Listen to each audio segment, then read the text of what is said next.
Good morning all of you विद्यार्थी। कल हम लोग पढ़े थे सांख्यिकी में वर्ग अंतराल के बारे में, और उससे आज आगे बढ़ेंगे और कुछ क्वेश्चंस भी किए थे उस पर।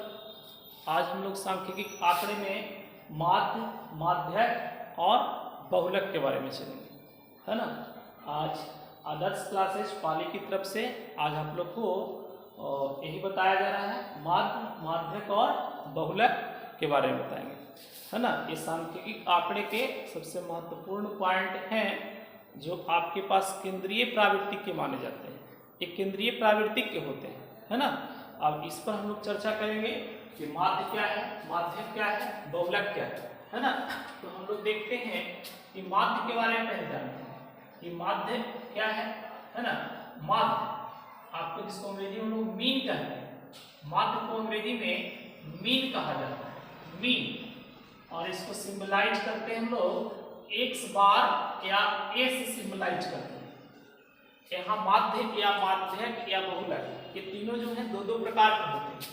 एक हम बोल सकते हैं सरल माध्य और एक आपके पास कह सकते हैं वर्गीकृत माध्य। माध्य का मतलब होता है आपके पास कोई भी आंकड़ा जब है तो उसके आंकड़ों को उसके संख्याओं से भाग देंगे तो जो हमको प्राप्त होगा वो माध्य होता है।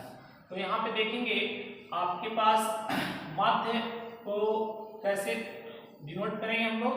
तो माध्य देखें तो माध्य आपके पास जो होते हैं दो प्रकार के होते हैं। एक होते हैं सरल माध्य, सरल माध्य कह सकते हैं, सरल माध्य, सरल माध्य। और एक हम कह सकते हैं वर्गीकृत माध्य, वर्गीकृत माध्य। इसमें वर्ग अंतराल उपस्थित होंगे, जिसको हम लोग वर्गीकृत माध्य बोलेंगे, वर्गीकृत माध्य कहेंगे। माध्य वर्गीकृत माध्य कहा जाता है, सरल माध्य और वर्गीकृत माध्य, है ना। तो ये सरल माध्य का सूत्र क्या होगा सर, और वर्गीकृत माध्य का सूत्र क्या होगा। तो आज हम सारी चीज सरल माध्य, सरल माध्यक और सरल बहुलक पर हम लोग चर्चा करेंगे। वर्गीकृत माध्य, माध्यक और बहुलक पर अगले दिन चर्चा करेंगे। सरल माध्य में जो होते हैं, सरल माध्य का अगर फॉर्मूला देखा जाए तो हम लोग लिखते हैं, यानी कि माध्य बराबर अगर कहें तो सरल माध्य कहने का मतलब उसमें वर्ग अंतराल उपस्थित नहीं होंगे, सारे आंकड़े उसमें प्रदर्शित होंगे और उसके आंकड़ों की बारंबारता प्रदर्शित होगी। और उसमें हम लोग देखते हैं या फिर कोई संख्या है, ऐसे माध्य का सूत्र देख लें। अगर सरल माध्य कहता है तो कुल आंकड़ों की संख्या, कुल आंकड़ों की संख्या, कुल आंकड़ों की क्या बोलते हैं, कुल आंकड़ों की संख्या, कुल आंकड़ों की संख्या बटे क्या होता है आपके पास आंकड़ों, कुल आंकड़ों की संख्या का योग बोलेंगे, संख्या का योग। जो भी संख्या है यानी आंकड़ों की संख्या का योग बोल सकते हैं, आंकड़ों की संख्या का योग बटे हम कह सकते हैं कुल आंकड़ों की संख्या, कुल आंकड़ों की संख्या, कुल आंकड़ों की संख्या, कुल आंकड़ों की संख्या, आंकड़ों की क्या संख्या, कुल आंकड़ों की संख्या। एक एग्जांपल में अगर लेकर के हम चले तो कैसे बनेगा ये माध्य, सरल माध्य में आपके पास क्या होंगे। जैसे एग्जांपल एक लेकर के चलते हैं, जैसे मेरे पास लिखता है कि 2, 5, 6, 3 का माध्य ज्ञात करें, का माध्य ज्ञात करें, माध्य ज्ञात करें। तो कैसे ज्ञात करेंगे, ज्ञात करें। तो यहाँ पे देखिए विद्यार्थी 2, 5, 6, 3 तो आंकड़ों की संख्या का योग कह रहा है। सूत्र क्या कहता है, माध्य यानी एक्स बार क्या कहता है, कुल आंकड़ों की संख्याओं का योग। जो भी आंकड़ा में संख्या है उसको जोड़ दीजिए, यानी 2 + 5 + 6 प्लस क्या 3 बटे क्या करेंगे, कितनी बार है कुल आंकड़ों की संख्या, आंकड़ा के गो है 1, 2, 3, 4। तो यहाँ पे 4 है, इसको 4 से डिवाइड करेंगे। 5 2 कितना हो गया, 5 2 7, 7 6 कितना हो गया 13, और 13 3 कितना हो गया 16। फिर से जोड़ते हैं 5 2 7, 7 6 13, 13 और 3 कितना हो गया 13 3 16, 16 बटे 4 डिवाइड करेंगे तो मेरे पास कितना आ गया 4। ये आपके पास सरल माध्य या माध्य निकल करके आया, आपके पास कितना 4, ये आपके पास माध्य निकल करके आया। ये सरल माध्य है। यहाँ पे माध्य में आपके पास एक होते हैं, फिर उसी में बारंबारता वितरण माध्य होता है। सरल माध्य में एक आपके पास सरल माध्य में होते हैं, बारंबारता के साथ माध्य निकाला जाता है। बारंबारता वर्गीकृत माध्य भी होते ही हैं, लेकिन एक आपके पास सरल माध्य होता है, उसमें आपके पास बारंबारता दिया हुआ है, जैसे कि एग्जांपल अगर ले लें कि मेरे पास 4 मान होते हैं, उसमें 4 मान होता है ना, एक 4 मान होंगे और आपके पास क्या होंगे, एक बारंबारता होगा, तो इसको भी हम लोग सरल माध्य ही मानते हैं, है ना। यहाँ 4 मान को हम लोग 1 से डिनोट करते हैं और बारंबारता को हम लोग 1 से डिनोट करते हैं। मान लीजिए मेरे पास 4 मान क्या है, 3 है, 5 है, 4 है, 2 है और इसकी बारंबारता 1 है, 3 है, 2 है, 1 है, इस प्रकार से। यानी जो आंकड़े दिए गए हैं उस आंकड़े में 3 एक बार आया होगा, 5 3 बार आया होगा, 4 2 बार आया होगा, 2 एक बार आया होगा।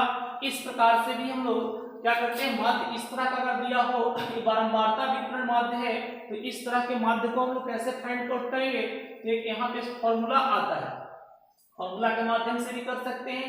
यानी x बार बराबर ऐसे लिख सकते हैं, इसका सूत्र ऐसे लिख सकते हैं, इसको यहाँ पे एक बोलते हैं, इसको x1 x2 x3 और x4 ऐसे कर सकते हैं, है ना। f1 f2 f3 f4 ऐसे कर सकते हैं, यानी क्या कर सकते हैं, f1 गुने x1 प्लस यहाँ कर सकते हैं f2 गुने x2 प्लस यहाँ बोल सकते हैं f3 गुने x3 प्लस यहाँ पे कर सकते हैं आपके पास जितना है उतना लिखेंगे f4 गुने हम बोल सकते हैं f4 गुने क्या कर सकते हैं x4 कर सकते हैं, बटे आपके पास कितना है, तो यहाँ पे इसकी मान कितना है, एक बारंबारता का कुल बोलते हैं, यानी कि हम बोल सकते हैं सिग्मा f कर सकते हैं, यानी कि f1 प्लस f2 प्लस क्या बोल सकते हैं f3 प्लस क्या बोल सकते हैं f4, कितना है 1 2 3 4, इसमें f4 कहते हैं। या फिर दूसरे तरीके से हम फॉर्मूला में ऐसे लिख सकते हैं x बार बराबर हम लिख सकते हैं सिग्मा, एक आपके पास सिंबल है सिग्मा fx बटे हम कह सकते हैं सिग्मा fx बटे क्या कर सकते हैं सिग्मा f, ये भी एक फॉर्मूला है। सिग्मा इसको हम बोलते हैं सिग्मा, ये सिग्मा का अर्थ क्या होता है, ये सिग्मा का अर्थ होता है आंकड़ों का योग, जितनी भी संख्या दिया हुआ है संख्याओं का योग, संख्याओं का क्या होता है, संख्याओं का योग होता है, संख्याओं का योग, जितनी भी संख्या दी हुई है वो सबको जोड़ दिया जाए, यानी कि सिग्मा का मतलब ये बता रहा है। तो हम इसको दोनों तरीके से बना सकते हैं, इस फॉर्मूला पर बना सकते हैं, इस पर भी बना सकते हैं, दोनों तरीका हम यूज कर सकते हैं, है ना। अगर इस तरीका को हम देखो फर्स्ट आइडियाज को हम अगर लगाते हैं, फर्स्ट तरीके को लगाते हैं तो फर्स्ट वाले तरीका क्या है, या देखिए x1 मेरे कितना था 1 और x1 कितना था 3 था, तो हम लिख सकते हैं 1 गुने 3 प्लस क्या लिख सकते हैं 3 गुने कितना लिख सकते हैं 5, फिर प्लस कितना कर सकते हैं 2 गुने कितना कर सकते हैं 4 और फिर प्लस आपके पास क्या कर सकते हैं 1 गुने कितना कर सकते हैं 2 बटे जितने f1 है यानी 1 प्लस आपके पास 3 प्लस 2 प्लस 1 ऐसे करके बना सकते हैं। यानी 3 में 1 से गुना करेंगे तो 3 प्लस 5 कितना हो गया 15, 4 गुने कितना हो गया 8 और प्लस 2 यहाँ पे ऐसे हो गए और जोड़ देंगे इसको 3 1 4 4 2 6 और 6 और 1 कितना हो गया 6 1 7, यहाँ पे ऐसे कर लेंगे 3 1 4 4 2 6 और 6 और 1 कितना हो गया 7। यहाँ पे आप सबको जोड़ेंगे इसमें कितना आएगा 15 3 कितना हो गया 18, 18 वाट कितना हो गया 26, 26 और 2 कितना हो गया 28, 28 बटे अगर 7 करेंगे तो 7 का कितना हो जाएगा 28, यानी इसका मेरे पास आंसर कितना आ रहा है विद्यार्थी 4। देखिए संजोग बस मैंने कोई अंक उठाया था इसका भी 4 आया, इसका का भी 4 आ गया, तो मैंने कोई अलग अंक लिया था तो 4 आया। तो इस तरह से यहाँ पे हम निकालते हैं। फिर हम अगर मान लिया कि उसको हम लोग वितरण बारंबारता वितरण सारणी के अकॉर्डिंग अगर देखें तो सारणी भी बनाकर तैयार कर सकते हैं। इसी को या हम ऐसे बना सकते हैं सारणी में, यानी कि हम x कर सकते हैं 4 मान हो गया, फिर f कर सकते हैं और फिर 1 गुने क्या कर सकते हैं x कर सकते हैं, ऐसे बनाते हैं। जैसे यहाँ दिया हुआ था 3 है ना, फिर यहाँ पे आपके पास क्या था 5, फिर आपके पास क्या था 4, फिर आपके पास क्या था यहाँ 2, यहाँ पे क्या है 1 है 3 है 2 है 1 है, इसको गुना करेंगे इसमें से तो 3 आएगा, पंक्ति कितना होगा 15 होगा, फिर 4 गुने क्या होगा 8 होगा, 2 गुने 1 करेंगे तो कितना आएगा 2। आंसर में कोई डिफरेंस नहीं आएगा विद्यार्थी, आंसर दोनों का सेम ही है, बनाने का तरीका अलग अलग है लेकिन आंसर दोनों का क्या आएगा सेम ही आएगा। तो देखिए यहाँ सिग्मा f मेरे पास कितना होगा, यहाँ जगह नहीं होने के कारण हम यहाँ पे लिख रहे हैं सिग्मा f क्या हो गया विद्यार्थी, तो जोड़ेंगे वही चीज सिग्मा मेरे पास f जोड़ेंगे तो 7 आएगा और फिर इसका सम करेंगे यानी कि इसका सिग्मा fx कितना आएगा, फिर टोटल को इसका सम करेंगे तो 28 आएगा। तो इसमें भी हम वही लॉजिक लगाएंगे, यहाँ पे सिग्मा fx बराबर कितना आ रहा है 28 और सिग्मा f बराबर यहाँ पे कितना आया है, यानी कि टोटल को हम यहाँ पे जोड़े यहीं पे दिखाते हैं, यहीं पे जोड़े हैं सिग्मा f आपके पास टोटल कितना आ रहा है, तो सिग्मा f 7 आ रहा है, टोटल कितना आ रहा है सिग्मा 28 आ रहा है। तो इसका हम अगर फॉर्मूला लगाते हैं तो अभी x बार बराबर बताए थे अभी सिग्मा fx बटे क्या होता है, सिग्मा क्या होता है, f होता है। तो सिग्मा fx कितना था 28 से विद्यार्थी, और सिग्मा f कितना है तो 7, तो सच्चों का कितना हो गया 28। इस प्रकार से हम लोग क्या करते हैं, सरल माध्य ज्ञात करते हैं। सरल माध्य इस तरह से ज्ञात करते हैं। फिर उसी प्रकार से सरल माध्यक भी ज्ञात करते हैं, सरल बहुलक भी ज्ञात करते हैं। तो आज सब हम सरल वाले बताते हैं, फिर आपके पास वर्गीकृत माध्य, माध्यक और बहुलक हम लोग इसके बारे में कल चर्चा करेंगे। तो इतना आपको समझ में आ गया। फिर समझ सकते हैं माध्य निकालना हो, सरल माध्य निकालना हो, कोई आंकड़ा इस प्रकार से दिया हुआ है, इसी प्रकार से और भी कई क्वेश्चन इससे बनते हैं। 5 प्राकृतिक संख्या का माध्य क्या होगा, 5 विषम संख्या का माध्य क्या होगा, तो उस तरह से लिख करके और उसको अपने टाइम से क्या करना है, भाग दे देना है, तो उससे वो प्राप्त हो जाता है।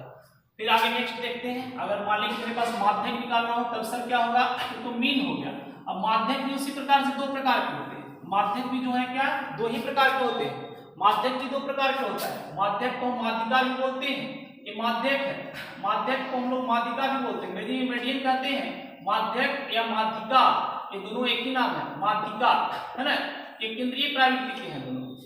माध्यिका ये आपके पास क्या है, माध्यिका भी 2 प्रकार से हम लोग निकाल सकते हैं। एक सरल माध्य होता है ना, सरल माध्य, आप सरल बोल सकते हैं, सरल माध्य है, सरल माध्य है ना, सरल माध्यक बोलेंगे, सरल माध्यक। और फिर आपके पास क्या हो गया, यहाँ पे वर्गीकृत माध्यक होगा, वर्गीकृत माध्यक होगा, वर्गीकृत माध्यक। इसका बनाने का थोड़ा सा तरीका अलग है विद्यार्थी, है ना। अब सरल माध्यक कैसे निकलेगा या सरल माध्यिका कैसे निकलेगी, तो उसके बारे में हम लोग जानते हैं। तो सबसे पहले जो आंकड़े हम लोग को दिए हुए रहते हैं, इसके बनाने के कुछ शर्त हैं, है ना, माध्यक बनाने के कुछ शर्त हैं। जो भी आंकड़े दिए हुए हैं, दिए हुए आंकड़े जो होते हैं, तो दिए गए आंकड़ों को हम लोग क्या करते हैं, दिए गए आंकड़ों को पहले दिए गए आंकड़ों को हम लोग क्या करते हैं, दिए गए आंकड़ों को आरोही या अवरोही क्रम में हम व्यवस्थित करते हैं, यानी असेंडिंग या डिसेंडिंग ऑर्डर। दिए गए आंकड़ों को आरोही या आरोही, है ना, आरोही या अवरोही क्रम में, अवरोही है ना, असेंडिंग या डिसेंडिंग अवरोही क्रम में क्या करते हैं, क्रम में सजा लेते हैं। क्रम में क्या करें, सजाएं। तो सबसे पहले सजाते हैं और उसके बाद फिर हम ये पता करते हैं कि वो आपके पास जो आंकड़ों की संख्या है वो सम है या विषम है ना। आंकड़ों की संख्या सम है या विषम, आंकड़ों की संख्या क्या है, आंकड़ों की संख्या आपके पास क्या है, आंकड़ों की संख्या सम या विषम, सम या विषम है, इसकी जानकारी प्राप्त करते हैं। विषम है यानी काउंट कर लेंगे तो पता चल जाएगा तो सम है या विषम है। यानी कि मान लीजिए 2 4 6 7 3, तो कितना है 1 2 3 4 5, तो 5 को संख्या है, तो 5 संख्या है, तो यानी कि विषम है, तो उसके लिए अलग सूत्र लगाते हैं, और सम होता है उसके लिए अलग सूत्र लगाते हैं। यानी दिए गए आंकड़ों को सबसे पहले हम क्या करते हैं, व्यवस्थित करते हैं आरोही या अवरोही क्रम में, और तभी बनाते हैं उसको, है ना। और फिर उसके बाद हम फॉर्मूला फिट करते हैं। तो ये 2 पॉइंट तो आप लोग को माइंड में जरूर रखना है। उसके बाद हम लोग माध्यक तैयार करते हैं। तो माध्यक बराबर फॉर्मूला क्या होता है सर, तो यहाँ पे देखिए माध्यक बराबर फॉर्मूला क्या होगा, सम संख्या के लिए अलग और विषम संख्या के लिए क्या होता है, अलग होता है। अगर मान लिया जाए मेरे पास जो आंकड़े दिए गए हैं उसकी संख्या सम है, तो सम संख्या के लिए क्या होगा, अगर n जो है सम हो गया, यानी सम संख्या के लिए क्या होगा, सम संख्या, समझ गए। सम संख्या के लिए क्या होगा, सम संख्या के लिए आंकड़े कुछ भी हो, सम हो या विषम हो, उसको तो आरोही या अवरोही क्रम में सजाना ही है। तो सम संख्या के लिए क्या करेंगे, सम संख्या के लिए हम लोग करेंगे विद्यार्थी क्या, इसके लिए सूत्र हम लोग क्या लगाएंगे, यानी माध्यक को हम लोग m से डिनोट करते हैं। माध्यक यानी m बराबर हम बोल सकते हैं, माध्यक m बराबर क्या कर सकते हैं, यहाँ पे सम है तो हम लिखते हैं कि n/2, n क्या है, संख्या, जो जितनी संख्या है यानी आंकड़ों की संख्या, तो n/2 प्लस n/2 प्लस 1वां बटे टोटल का क्या कर देते हैं, 2 कर देते हैं। ये होता है विद्यार्थी आपके पास सम संख्या के लिए। और विषम संख्या हो तो विषम संख्या के लिए आसान है, विषम संख्या के लिए ये आपके पास जो टर्म आएगा उतना ही टर्म जो होगा उतना हम जो आरोही क्रम में सजाए हैं उसको खोजते हैं, उसके बाद हमारा आंसर मिल जाता है। और विषम संख्या के लिए क्या होगा, विषम संख्या की बात करेंगे तो विषम संख्या के लिए हम लोग क्या निकालेंगे, विषम संख्या के लिए माध्य क्या निकलेगा विद्यार्थी, यानी m बोलेंगे तो इसके लिए माध्य क्या निकालेंगे, कुछ नहीं करना है, n + 1 बटे क्या 2 है ना, आपके पास n प्लस 1 बटे क्या करना है, 2वां पद निकालना है, 2वां पद, समझ गए। और इस तरह से हम लोग को क्या प्राप्त हो जाएगा, माध्यक प्राप्त हो जाएगा। एग्जांपल में अगर हम लेकर के चले, मान लिया जाए कि मेरे पास जो क्या है, माध्यक जो होता है, जो संख्या दिए गए होते हैं उसके मध्य मान होता है। माध्य जो होता है मध्य मान नहीं होता है, लेकिन माध्यक जो होता है दिए गए जो आंकड़े हैं उसके बीच की संख्या होती है। यानी मान लिया जाए कि मेरे पास 3 है, 5 है, 4 है, 2 है, 7 है, इस तरह से कोई संख्या है, 6 है, ये देखिए इस तरह की कोई आंकड़ा है ना। इसका क्या करना है, माध्यक ज्ञात करना है। माध्यक दिए गए आंकड़ों का माध्यक ज्ञात करें, ऐसे क्वेश्चन रहेगा, माध्यक ज्ञात करें, माध्यक ज्ञात करें, दिए गए आंकड़ों का माध्यक ज्ञात करें। तो इसको माध्यक कैसे ज्ञात करेंगे विद्यार्थी, 3, 5, 4, 2, 7, 6 का माध्यक हम लोग को ज्ञात करना है। तो देखिए अब सबसे पहले हम लोग क्या करेंगे, आरोही अवरोही क्रम में सजाएंगे। यानी उत्तर अगर बनाने शुरू करेंगे, हल यहां से लिखेंगे, तो हल करने के लिए क्या करेंगे, सबसे पहले हमको इसको आरोही क्रम में लिखते हैं, आरोही या अवरोही दोनों में से कोई लिखते हैं, आरोही क्रम से जाते हैं, आरोही क्रम, उसके बाद संख्या खुद पता चल जाएगा। आरोही क्रम में सबसे छोटा अंक को पहले रखते हैं 2 के बाद क्या हो गया 3 के बाद क्या हो गया 4, फिर 5, 6 और 7। देखिए कंटिन्यू संख्या हम लिखते हैं, संयोग से सॉरी एक कंटिन्यू संख्या लिखा गया है। चलिए कोई बात नहीं, कंटिन्यू संख्या हो गया तो हमको जानकारी देनी है, तो इसको हम सजाए तो 2, 3, 4, 5, 6, 7 इस तरह से मेरे पास संख्या उपलब्ध है। अब देखते हैं, गिनते हैं 1, 2, 3, 4, 5, 6, 6 हो गया। यानी n बराबर कितना है, 6 है, यानी सम संख्या है। n बराबर 6 यानी कि आंकड़ों की संख्या क्या है, सम है। तो सम के लिए सूत्र क्या लगाएंगे, तो सम के लिए सूत्र लगाएंगे, माध्यक बराबर सम के लिए फॉर्मूला लगाएंगे। तो देखिए यहाँ पे फॉर्मूला ये लगाते हैं विद्यार्थी, एक आ रहा n, यानी n का यूज कितना करना है, 6 करना है, नीचे 2 रहेगा ये, है ना। तो 6 यूज करेंगे, 6 बटे कितना करेंगे 2, और फिर 6 बटे कितना करेंगे 2 प्लस कितना करेंगे 1 बटे क्या करेंगे 2वां पद, है ना।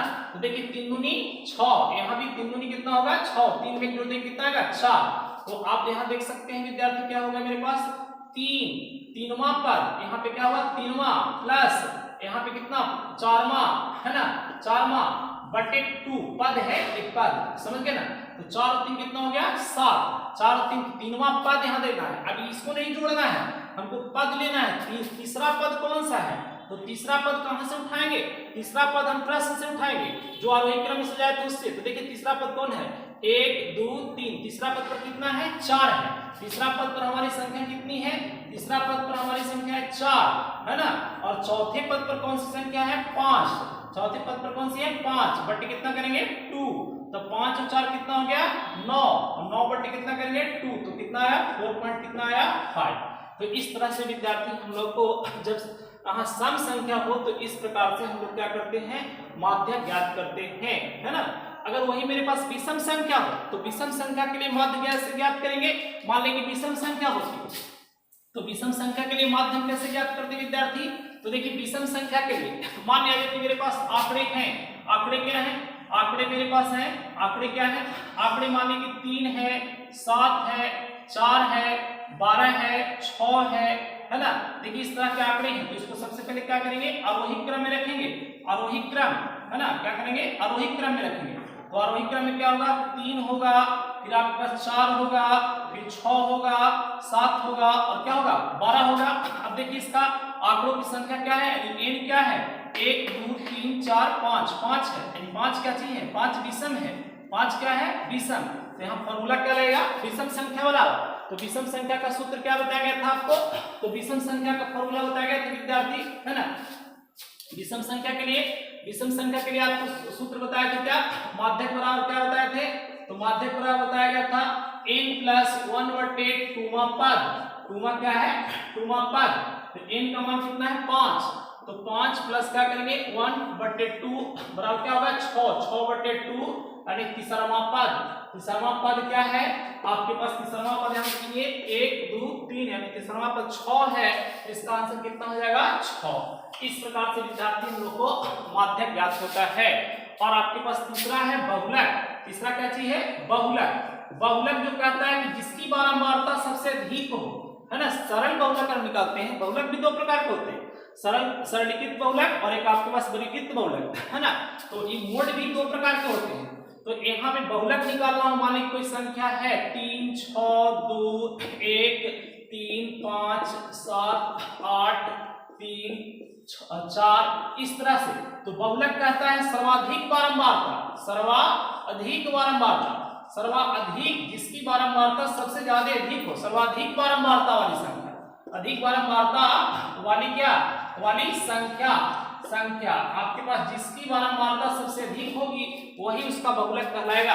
तो ये आपके पास प्रश्न है, एग्जांपल है, ये आंकड़े दिए गए हैं, इसमें सबसे ज्यादा बार रिपीटेशन किसका हुआ है, तो 3 देखिए 3 का रिपीटेशन ज्यादा बार हुआ है, यहाँ 1 2 3 है ना, 3 जो है, और एक और समझने के लिए एक और लिख देना तो गड़बड़ा जाएगा ऐसे 3, तो कितना बार आया है 3, कितना बार आया है 4 बार आया है, ये आंकड़े दिए गए थे। 3 का रिपीटेशन कितना बार हुआ, 1 2 3 4, तो 3 यहाँ पे इसकी बहुलक कितना हो जाएगी, तो बहुलक आपके पास कितना होगा, बहुलक संख्या 3 है और बहुलक का मान कितना है, बहुलक का मान कितना होगा आपके पास 3, बहुलक का मान कितना होगा 3, यानी 3 कितना बार आया है, 3 4 बार आया है, जिसकी बारंबारता है सर्वाधिक बारंबारता वाली संख्या क्या कहलाती है, बहुलक कहलाती है। आज विद्यार्थी इतना ही, कल वर्गीकृत बहुलक के बारे में हम लोग चर्चा करेंगे। अगर आपको वीडियो अच्छा लग रहा है विद्यार्थी तो लाइक करें, सब्सक्राइब करें, और कुछ सजेशन देना है तो कमेंट में अपना सजेशन जरूर लिखें। धन्यवाद।